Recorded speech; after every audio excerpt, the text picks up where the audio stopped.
It's been a week since Operation Polarized Light. The commander and Kalina have returned to Area SO9 and began to recuperate. During this time, they've been rejoined by Hellion. After the commander's efforts, Hellion felt it was safe to finally be in the open. And the first thing she did once everything was settled was grant both commander and Kalina a vacation. While Kalina plotted out her time off, the commander himself was assigned to cleaning the perimeter, ensuring the landing zone is cleared for the arrival of Krueger, who was finally released from prison. Krueger's return was welcome, but short. Despite his show of strength, it was clear he was not treated well while he was away. But Krueger assured both the commander and Kalina that there was nothing to worry about. Instead, it was time for celebration and recuperation. A party would be held that night, and Krueger expected the commander to attend so they could have a proper discussion. In the meantime, Griffin's priority would be restoring the dolls lost during the last battle, which would take a very long time and a lot of supplies. Without these dolls, the commander was left with less than 5% of dolls to command, including the AR team. This made the base as a whole feel very quiet, and the commander couldn't quite get used to it. Even so, it was a great opportunity to catch up on some long-needed sleep. During the celebration at night, the commander learned what happened to Krueger.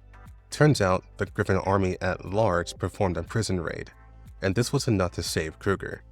Furthermore, the commander's efforts allowed them to be backed by StateSec, as the military being caught red-handed painted them as terrorists. So at the end of it all, justice for the massive loss of life during Singularity had finally been served. Yet the commander could not see this as a happy ending. He remembered the loss he had experienced. The mindless slaughtering he had to witness also plagued him. He couldn't help but wonder what was it all for. What has driven this world to such madness? Did he and the T-Dolls he commanded even make a difference? He expressed this to Krueger himself, and Krueger showed nothing but deep interest in the thoughts of a commander who had gone through the depths of hell itself. But by the end of it, the commander had expressed that the battle isn't over. Paradise still exists, and the man behind the Paradise is still at large.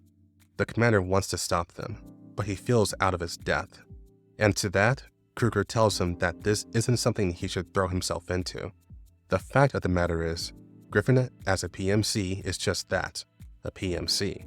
They're ultimately just a fish in a sea infested with sharks, and it takes everything they have just to survive. The commander asked him what was the point of being the shining beacon in a brave new world if they couldn't push to make the world a better place. Krueger answered this by saying the world is just not that simple. StateSec is surviving through using blackmail on other companies, and the military survives through raw power. Griffin as a whole does not have this leverage. The only reason why Griffin exists as it is right now is because they are useful to other entities, especially StateSec. Changing the world is extremely hard, and often it is very painful. And this is why Krueger restates to the commander that he has done enough for one lifetime. So Krueger offers an out for the commander. For his exemplary service, Krueger prepared a Green Zone ID to the commander, telling him that while Griffin will always be in the clutches of StateSec, the commander is young and talented enough to do as he chooses, and he should seriously consider the civilian life. Krueger then left the commander to think about the offer. The next morning, the commander came to a decision.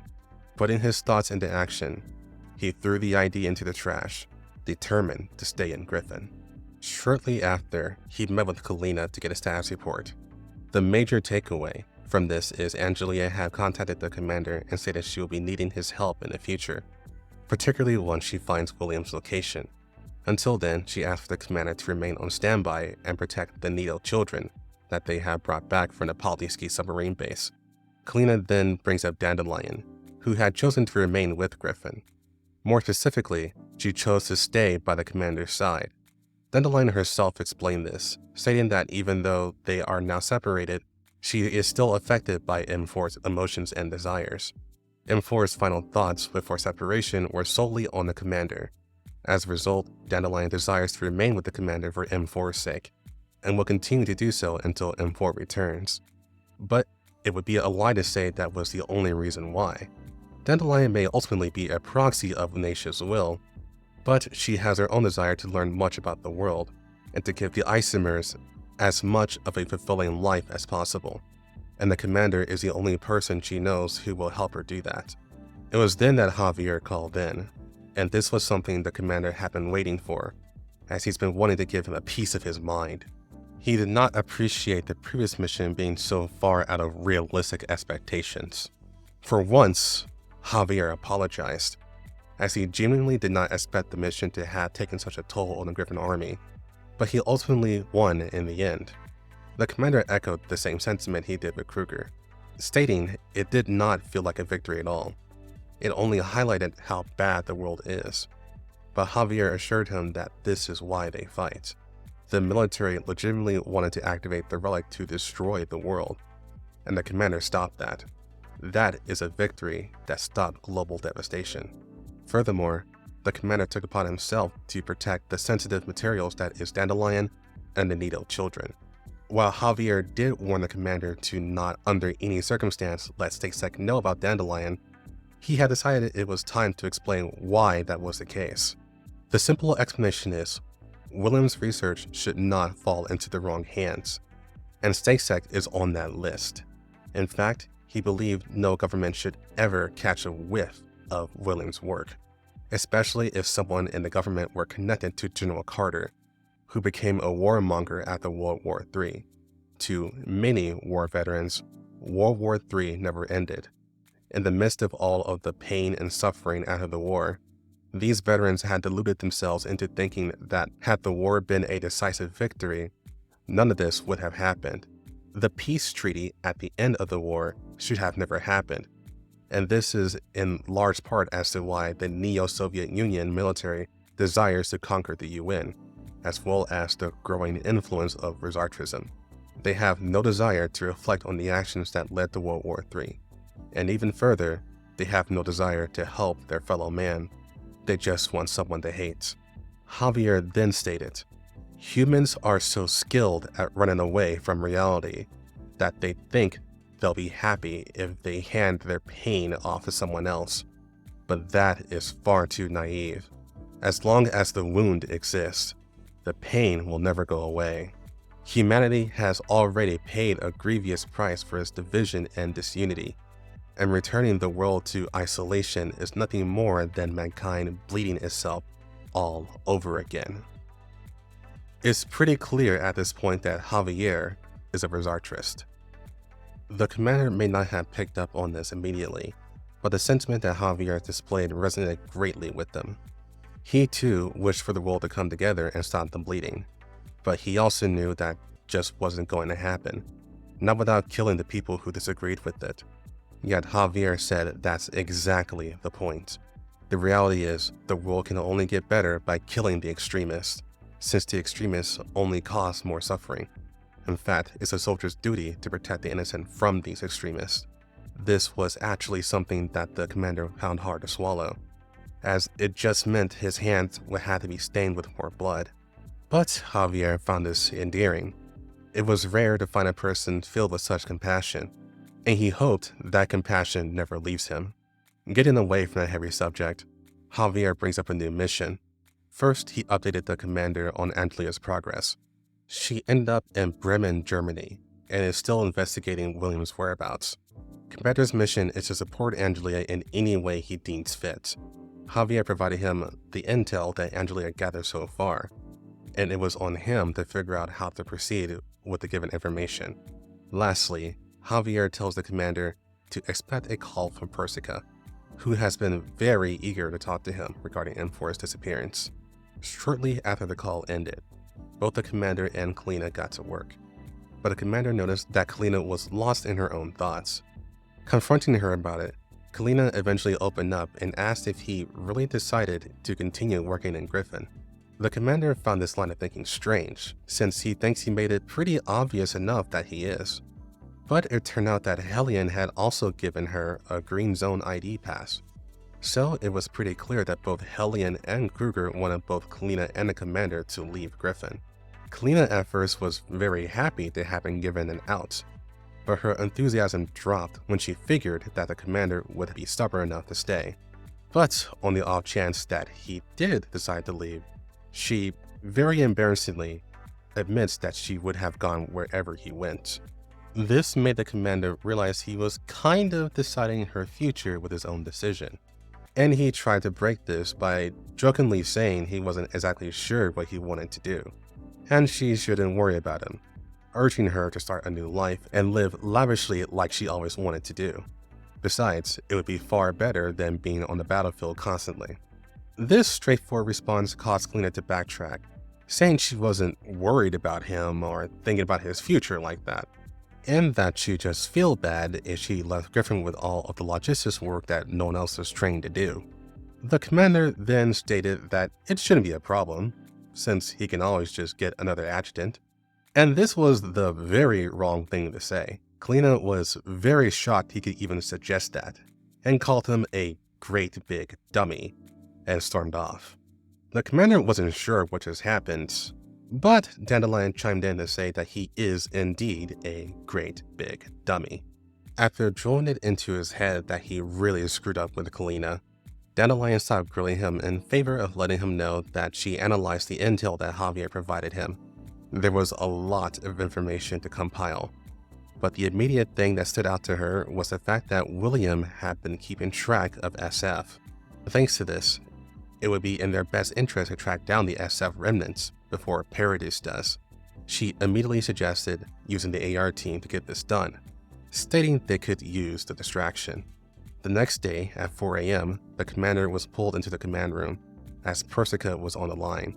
He knew this was going to be a difficult conversation, and after Persica asked if he was okay, the commander eventually brought up M4, stating that he was sorry about what happened. Persica had been informed on the details regarding M4, as well as Dandelion. Despite the love she possessed for M4, she didn't even come close to blaming the commander for what happened. Instead, she blamed herself for not taking a stand against William much sooner than she should have.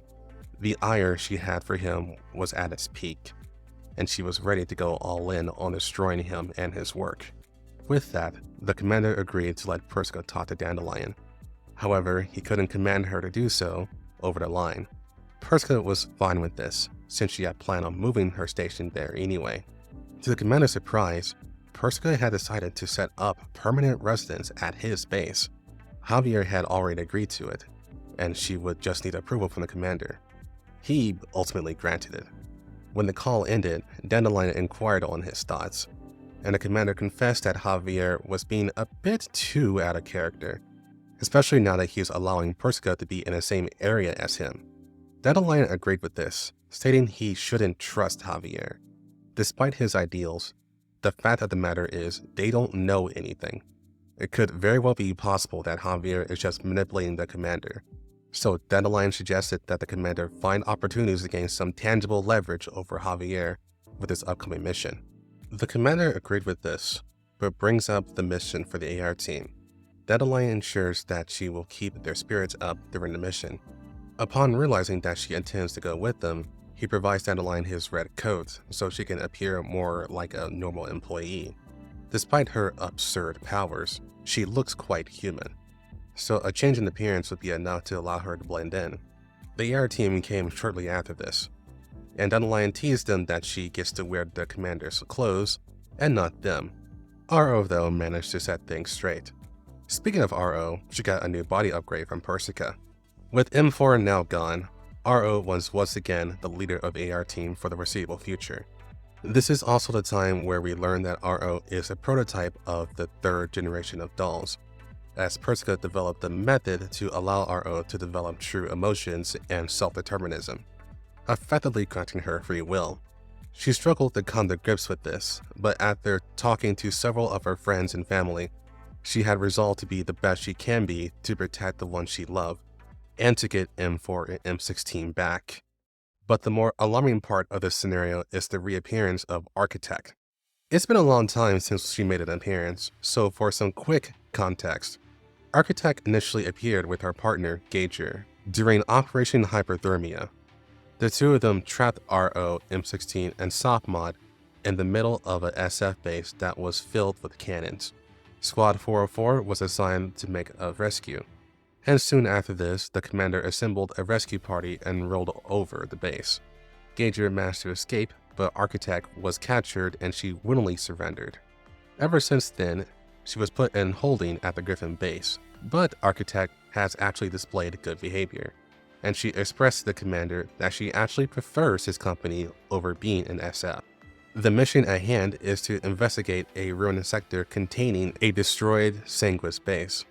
Within this sector, Gauger was also detected. With William showing distinct interest in SF, it was imperative that they captured any Sanguis T-dolls to not only scan their neural clouds, but to protect them from Paradis. With that in mind, the commander felt Architect would be the best guide for the AR team. With Elisa now gone, Architect was free to make her own choices, and she had volunteered to assist. Since Gauger is her former partner, and the sector used to be their jurisdiction, all of the benefits of Architect's involvement was pretty easy for the commander to see. Of course, this made the AR team very uneasy, but Architect assured them she had no reason to screw them over. During the trek to the sector, the AR team, Dandelion, and Architect came across a human settlement, and all of the residents there had died to elid infection. The problem with the scene was the radiation levels were far too low for this to have happened, making this incident very similar to what happened in Tallinn. After reporting this in, the commander was certain this was related to Paradis, and to search for any clues. This meant they had gained another objective, so everyone agreed that AR-15 and Dandelion would stay behind to search the settlement, while the rest continued onward to the SF base. But now that Dandelion was alone with AR-15, she finally had an opportunity to do her usual, which is to piss her off enough to get her to open up. Despite their rocky history, Dandelion promised M4 that she would protect the AR team, and she was worried about AR-15's mental stability. RO has proven to be resilient, and Softmod has a special way of thinking. AR-15 though made it very clear that Dandelion will never replace M4, and she can and will go through any type of pain to get M4 back. She then told her to shut up and focus on the task at hand. Speaking of that, they eventually found the source of all the deaths. They found white petals scattered across an area, indicating that epiphyllums were shipped to the area. Soon after, AR-15 and Dandelion ran into freshly made Nidos, which AR-15 easily dispatched through an ambush. With both discoveries, they both concluded that William is expanding his operations, and is now targeting civilians even outside of hazardous zones. Back to the other team, they had made it to the SF base, which had been thoroughly dismantled. RO chose to hack the base mainframe, while Softmod and Architect continued to search for Gauger. RO also suggested to Architect that if she really wanted to prove her loyalty to Griffin, she would recruit Gauger into their fold so none of them would have to fight. Eventually, this opportunity came knocking when Gauger did make herself known through a league of Sanguis T-dolls surrounding Softmod and Architect. Gauger made it very clear that she wants Architect back with her. On RO's end, she had took the opportunity to look for information regarding M4 and M16. But during her search, she ran into Gauger, though this would be more accurate to say they ran into each other. The two of them then fought on even ground. RO understood this would have been a very different matchup if she had not accepted her upgrade. Despite the even match, the battle ended when the damage to the area caused the base's emergency system to kick in, and the blast door sealed the area, trapping the both of them inside. Gauger and RO agreed to a ceasefire considering the circumstances, and they both came clean with each other's plans. Gauger was attempting to operate the Jupiter cannons in the area in order to wipe out the AR team to save Architect. She also planted information to show that she was indeed in the area, in the hopes that Griffin would use Architect to bait her out. But despite the commander falling for her trap, so to speak, this doesn't matter, as RO pointed out. SF is in an even worse state than Griffin was, and unlike Griffin, it seemed very unlikely that SF will pull themselves from the brink. It would only be a matter of time before they're lost to history. So RO asked Gauger to lay down her arms and join Griffin. Gauger did say yes to this, but it turned out to be a trick. Once RO hacked into the system and opened the blast door, she ran off and took control of the Jupiter cannon to blast RO sky high. RO managed to escape this, and she sent a message to Sophomod warning her that Gager is immediately on her way to get to Architect. By this point, both Sophomod and Architect destroyed the Sanguish T-dolls that surrounded them, so Sophomod was ready for another fight. However, Architect suddenly broke away from Sophomod and fled, with a shot from a Jupiter cannon separating the two of them. This led to Architect beating with Gager alone. After being apart for over a year, Gager hastily moved to escape with her, happy to have finally reunited with her partner. However, Architect has some bad news. She did not just flee from the AR team to escape, but rather to make sure that they did not get in the way of what she was about to do. Architect firmly informed Gager that her allegiance is with Griffin's commander now, and she should join her. Despite being captured, she was informed of everything that had happened. She knows SF is dead in the water, and the ringleaders are scattered just trying to survive. So in Architect's mind, she came out on top. She admits she doesn't even care about everyone else involved, but she does care about Gager, which is why she volunteered to bring her in. But the thing is, Gager's personality is much like a knight, so she is built with chivalry in mind. This means her loyalty to SF is incredible, even if the one she deems her best friend is telling her the war is over. But as she is caught between her chivalry and her desire to save Architect, this caused Gager to be overwhelmed with fury, and she went berserk on Architect, gunning to subdue her. By the end of this, Gager ended up as a victor. But Gager knew better. Architect held back. Turns out, Architect is significantly stronger than she lets on, and if she really wanted to, she could have defeated Gager handily. This realization allowed Gager to sober up, and she finally began to listen to Architect, who seemed no worse aware after their battle. Architect once again explained that she is very happy with where she is. In SF, she was always different. She is self-aware enough to realize that they, as SF T-dolls, were tools of Elisa, and revenge was their sole purpose. Now that Elisa is gone, they had to find a reason to exist beyond her. The Griffin Amanda allows her that freedom to figure that out, and that's why she chooses to stay with him. Gager's problem with this explanation is she literally could not understand it. To her, they are and always will be SF, and all that mattered was following orders. She knows SF is gone, but protecting Architect is the only order she has left. Architect responded to this by saying, "That's exactly why I can't let you carry out that order. If you don't realize you need to change, then there'd be no point even if I left it with you." Architect tried one last time to get her to come with her back to Griffin, but even with all of that, Gager refused. Architect then called it quits and left her to her thoughts, saying that Gager has all the time in the world to figure things out. After this, Architect returned to the AR team and reported in. Overall, the mission was successful.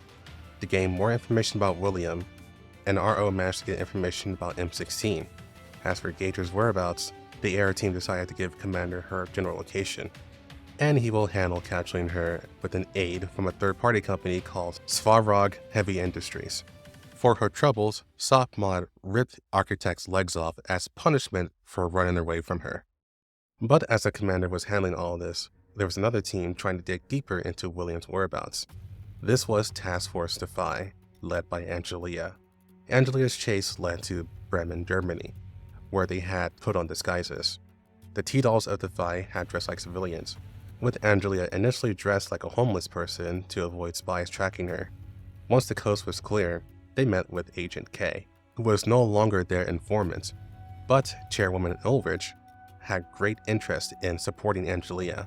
Ulrich is the woman that K and the commander protected back in Belgrade, and the commander himself respected her views and tenacity.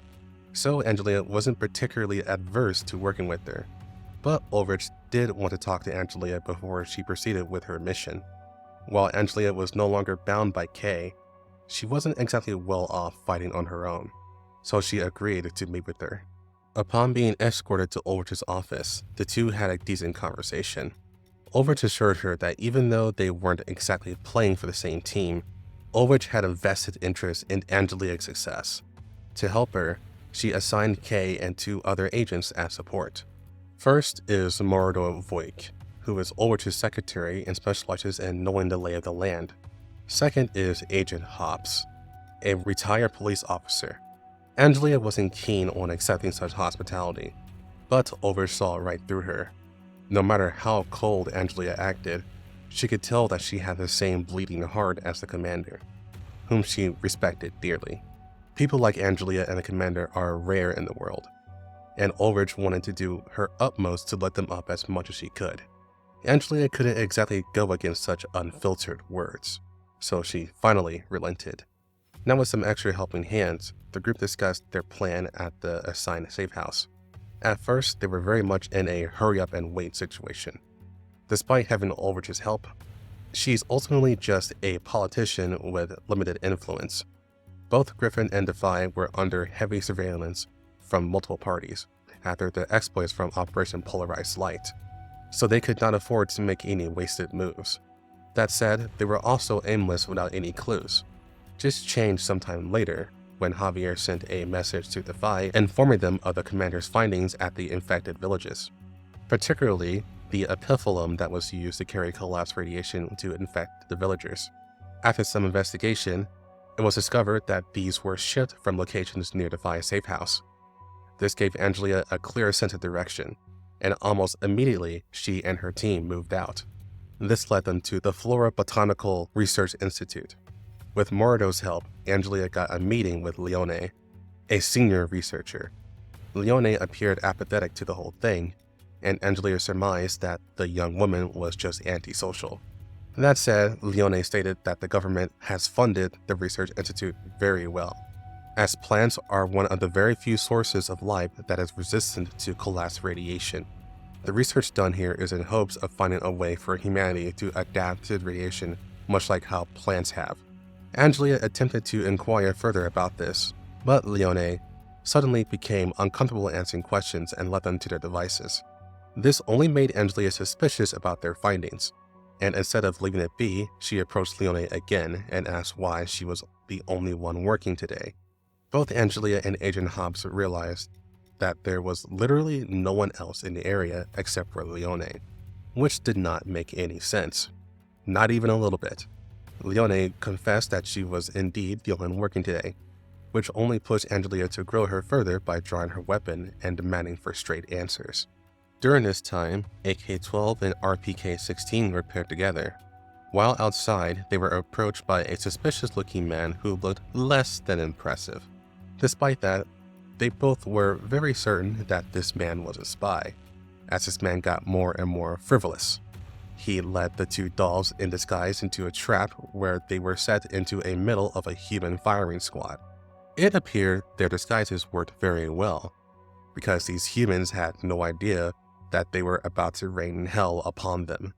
Meanwhile, AN-94 and AK-15 worked together investigating a deep sector of the Institute.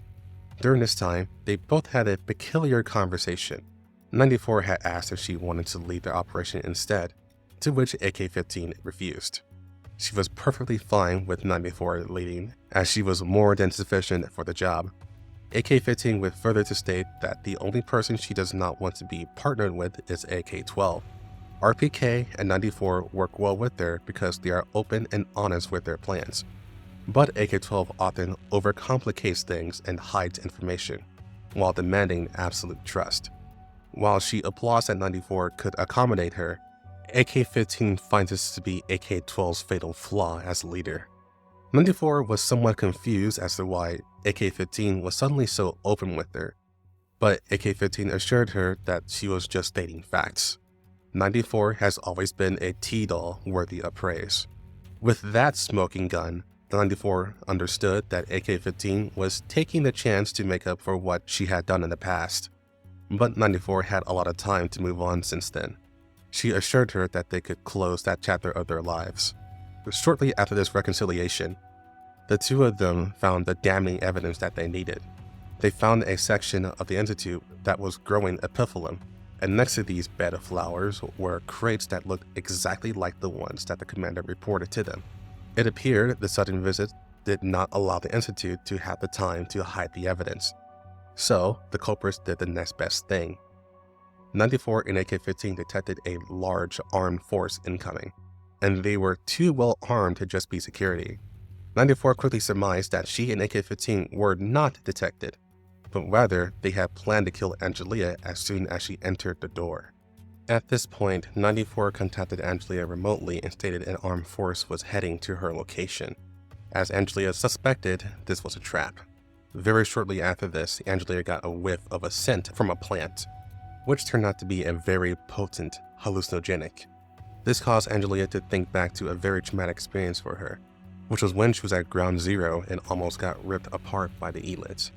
While she was very aware she was hallucinating, she couldn't tell any more than that, so she took aim, moving to fire at her hallucinations. But she was suddenly very quickly stopped and knocked out. When she came to, Angelia spotted AK-12 and a suspicious man that they found. Turns out this man is named Jay, a Stasi agent who worked with K. Unfortunately for Jay, he was just as unimpressive to Angelia as her T-dolls. As for what happened, AK-12 was forced to knock out Angelia as she was about to blow Mordo's head off. This gave the armed forces the opportunity to recuperate, but they were actually too scared to attack, as Defy had killed several of their members. Shortly after this report, AK-15 and 94 reported in, having broken through the blockade. But this only made Angelia wonder where RPK was. Speaking of RPK, she had tracked down the main culprit of this botched ambush, Leone. Leone had attempted to defend herself, but RPK grabbed her wrist and snapped it, forcing her gun to drop, and then she forced her to the ground and started breaking her fingers, causing her to scream. This was all before RPK started interrogating her, trying to figure out where the data that William wanted would be on the Institute's mainframe. As Leone was fearing for her life, RPK caressed her face like how a lover would, easing her through the pain by whispering softly into her ear, only to send her back to reality by breaking her body. Despite the screams filling the area, Leone maintained a brave face. RPK only found this illogical.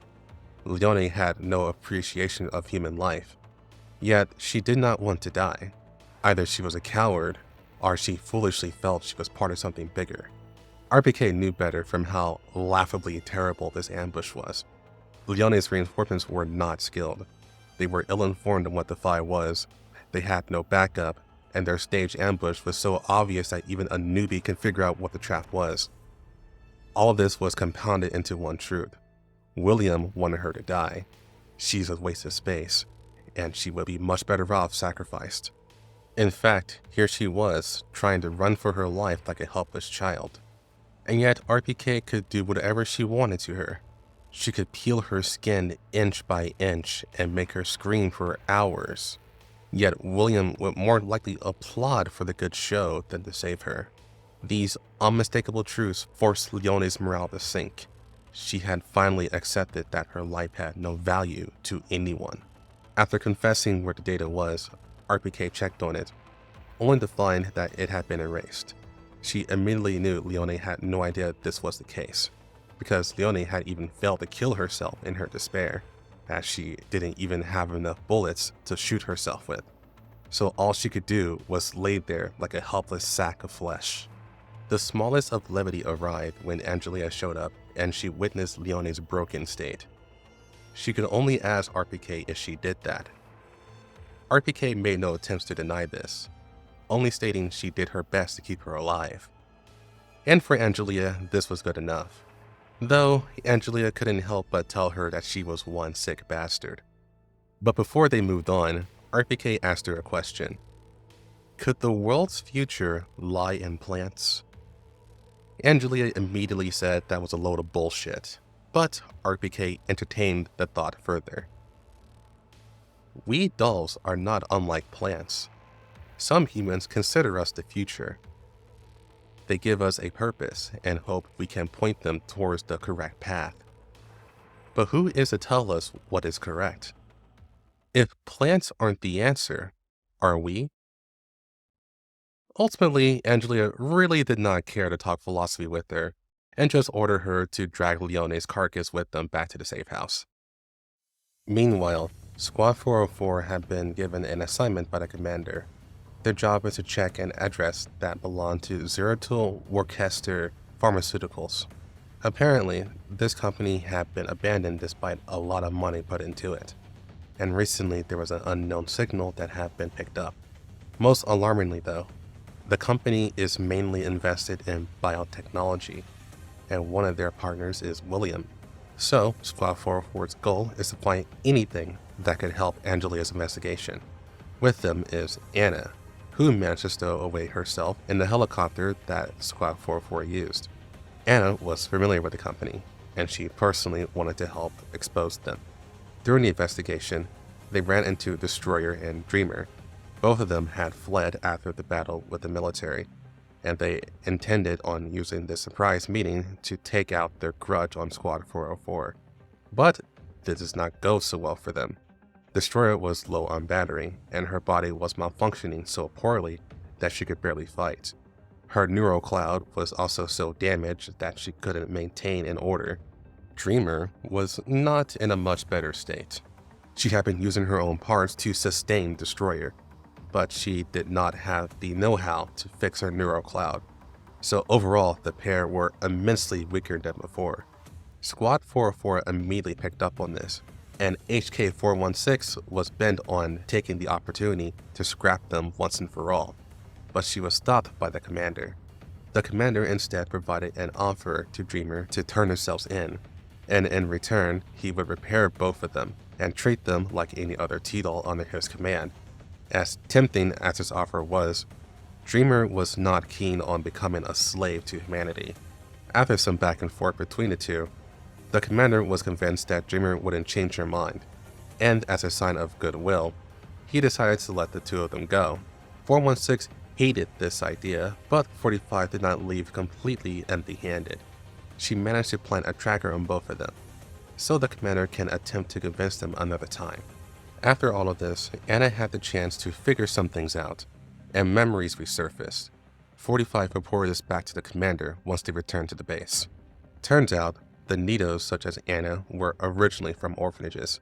William had an agreement with a man named Powell, who acted as the middleman between him and the owners to traffic kids.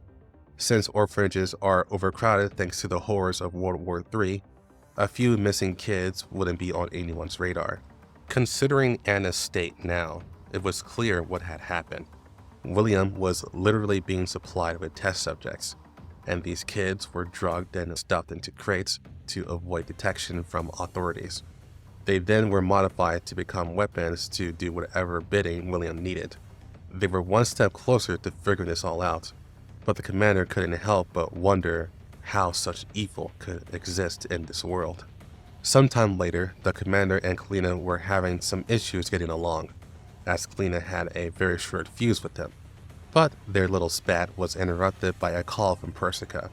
She had read the data that Javier sent to the commander, and she picked up on something from them. Persica suggested that he look into Ouroboros, a Sanguis T-Doll who had been obliterated by Squad 404 years ago. Despite her neural cloud still existing in Persica's lab, it lacked the self-learning cultivation system that SF was known for.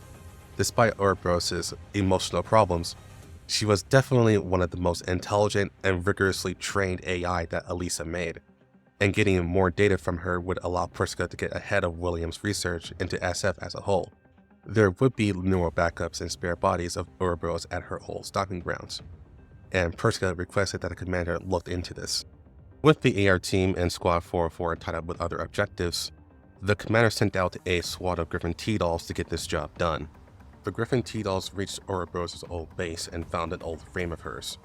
After connecting to her, they gathered the data that Persica was looking for. However, Ouroboros was awoken, and she attacked the T-Dolls. However, they managed to overpower her, and Ouroboros was forced to escape. Despite this, the mission was considered a success, and the data was sent to the commander. Though he was confident that the Griffin T-Dolls would be okay, he understood that Ouroboros should not have suddenly activated after so long. He surmised that Paradus had already scavenged and took Ouroboros' data, and left a trap for Griffin. This meant they would have the SF cultivation system, and this would enable them to start producing very strong T-Dolls that Griffin would surely have to go against. With that in mind, the commander sent the data to Persica, while deciding that he would handle capturing the newly activated Ouroboros with Swarovrock's help. A week passed since then. On Angelia's side of things, Leone failed to provide any real information. Instead, Kay had provided her with a lifeline and stated Leone was linked to a local terrorist organization called the German Independence Party. One of her contacts was a house mother of an orphanage. Thanks to the information provided by the commander in Squad 404, this was enough of a lead for Angelia to investigate. Angelia, Defy, and Mordo paid a visit to this house mother. However, upon making the arrangements and getting to her office, she was found dead through strangling. The house mother's office was also plundered, with scattered documents all around the room. It was clear that Angelia made it here only a bit too late, and she began to wonder how did her enemy know her every move. After a thorough investigation, Angelia called in a meeting to tell the truth of the house mother's death, which was actually a suicide. Thanks to the children, Angelia found a note from the house mother detailing her plight. The orphanage was part of a child trafficking scheme, but she was initially led on by the idea of donating children to wealthy homes. Once she learned the truth, she had attempted to call authorities, but literally everyone in Bremen was bought off. Task Force Defy was the first set of authorities that truly answered her call, so she committed suicide to ensure she wouldn't be silenced by the people watching her.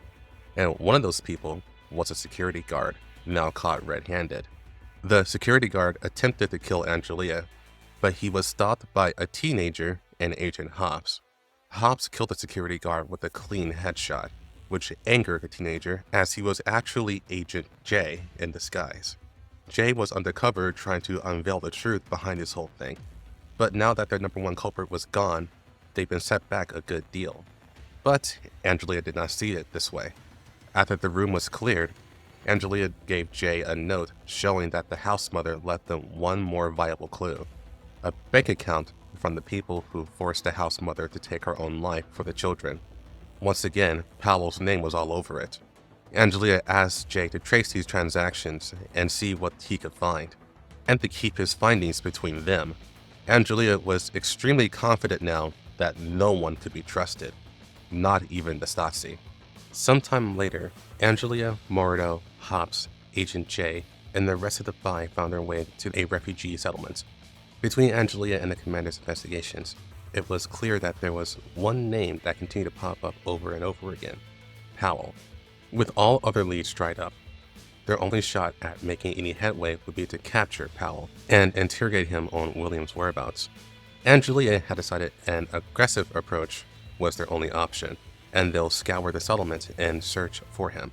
This would very likely lead into a firefight, but Mordo and Hobbs were insistent on following Chairwoman Ulrich's orders to keep Angelia safe. Ignoring the irony of this, Angelia adjusted her plan to account for the extra baggage. This led to Jay and Hobbs working closely together, while Angelia and Mordo watched each other's backs. This led to a long-winded chase of trying to corner and capture Powell. Powell, who was nothing more than a rich and lazy man, relied on the people he bought off to keep him safe. But once the going got tough, he ran as fast as he could. And the ongoing mess with the refugees made it difficult to make a clean capture. Angelia was starting to wish the commander and his resources were actually here to help, but she instead had to rely on Defy to get past this mess. The pair that took charge of the capture was RPK and AK-15, and they took a more physical approach. The police were corrupt in the refugee settlements, but that didn't really matter when both of the Defy members attacked them and tortured their commander for information. Of course, this was RPK's idea, and for all intents and purposes, they got what they needed. Both of them had learned how the police were tracking their movements, and thus they attacked their base of operations and destroyed their equipment. But as they were doing this, the building they were in, seemingly at random, exploded. This explosion was detected by Angelia and the others, and with this in mind, all hell began to break loose. The automated defense systems in the refugee camp began to fire indiscriminately at all targets, which included the refugees themselves, and AK-12 and 94 fell under fire against automatons. The longer this went on, the more this was becoming another Belgrade incident. Thanks to Mordo, Chairwoman Ulrich allowed a helicopter to come pick them up. However, the automatons were rigged with tons of explosives, and they were rushing straight for Angelia and the others' locations, forcing them to hastily retreat. With more and more explosions within the settlement erupting, everyone was becoming unnerved. Well, all except for Angelia. She was still confident they could capture Powell. Despite Haas' protests, Mordo was more than willing to trust her intuition. But there was something over the horizon that caught their eye. Elids were being attracted by all the commotion. With that, Angelia realized that William was doing everything possible to stop her from finding him, and she knew he had to happen close. During this, AK-12 and AN-94 held off the combatants for as long as possible, while Angelia and the other humans rushed to find Powell. Turns out, Powell was using canisters filled with pollen from Epiphyllum to infect nearby refugees. On top of that, Powell also had the refugees on his side, as if they were his own personal fodder. But, perhaps surprisingly, the refugees were also fighting the cops that Powell bought off, causing a ton of infighting. This allowed Angelia and the others to corner Powell as they slipped past the insurrection.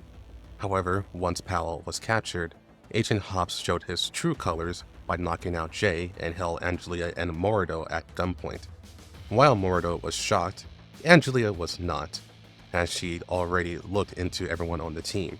Hobbs was a German soldier who was affected by the loss of World War III, and much like the KCCO, he hated the idea of Resartress snuffing out the pride of Germany.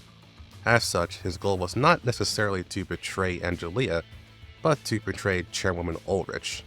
It just so happened that Angelia was caught in the middle of all this, so he attempted to work out a deal with her. Angelia, though, had other plans, as AK-15 slammed through the wall and dispatched him, with RPK taking care of his subordinates. Once the dust began to settle, the Stasi, led by K, took control of the situation. Turns out Ulrich already had a decent idea that there was a mole in their ranks, and snuffing him out was a secondary objective that she had with both Angelia and K. Morido, relieved with how everything worked out, asked what happened in 94 and AK-12. Angelia confidently stated that they were destroyed in battle. Ultimately, though, that wasn't much of a setback since they had their backups ready.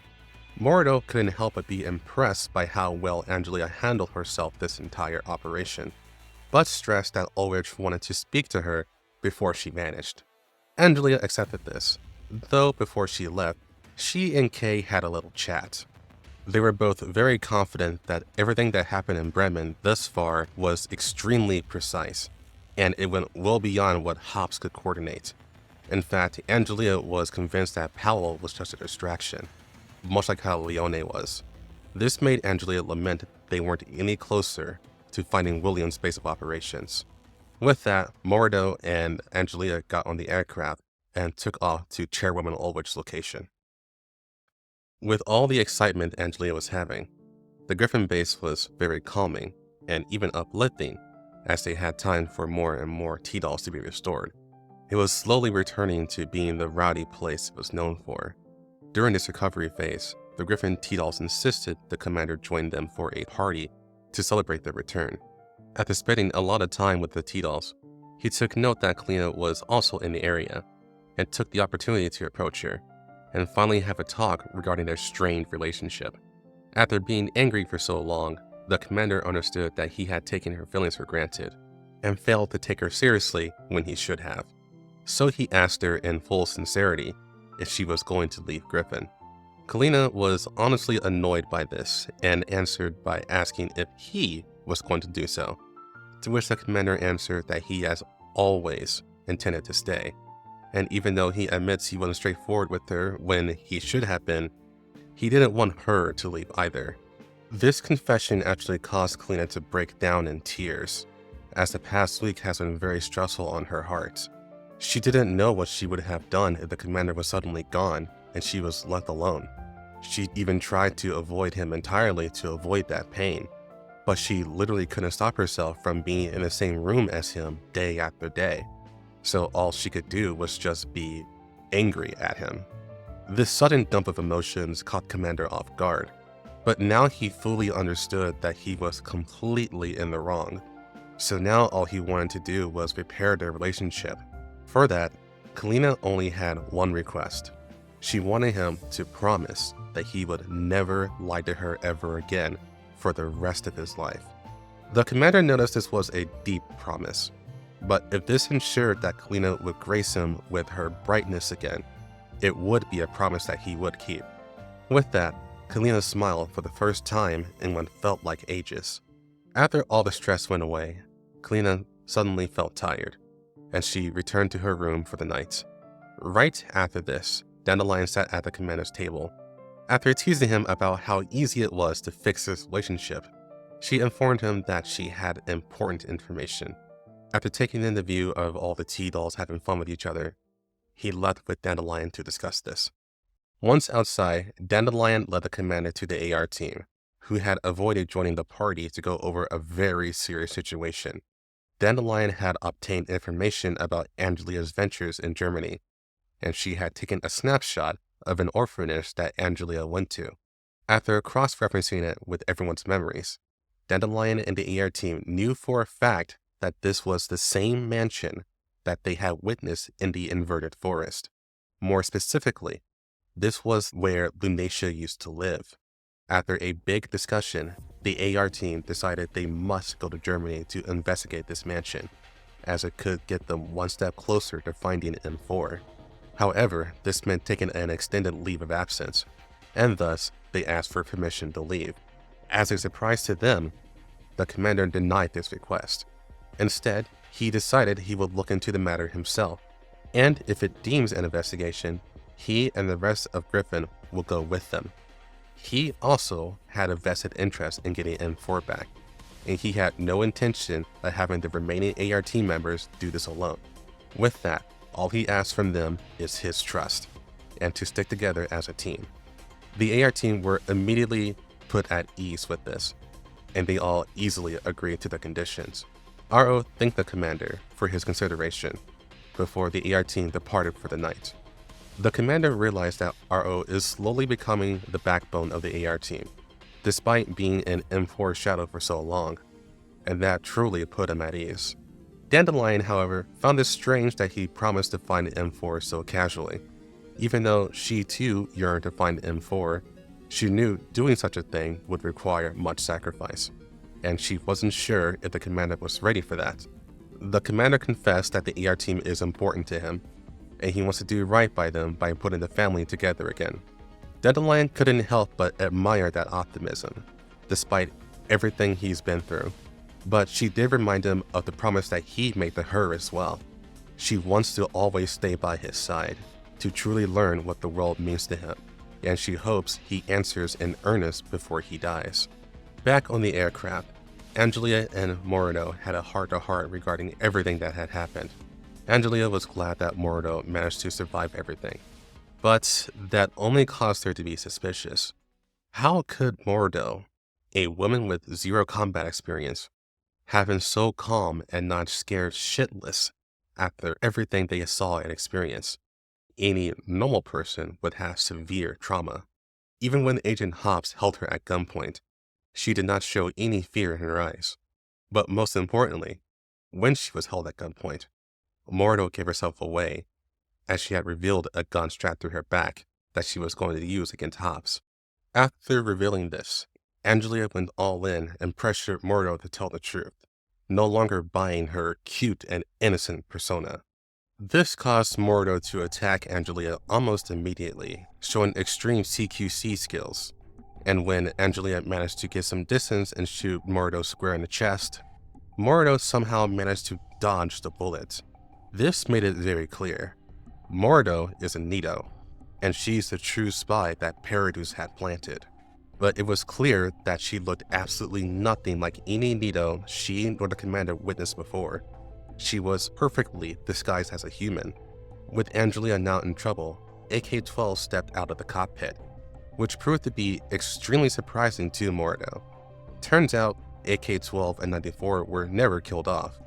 Angelia only stated that so she could be the bait that all the sharks would come out to devour. And Morodo fell for it surprisingly easily.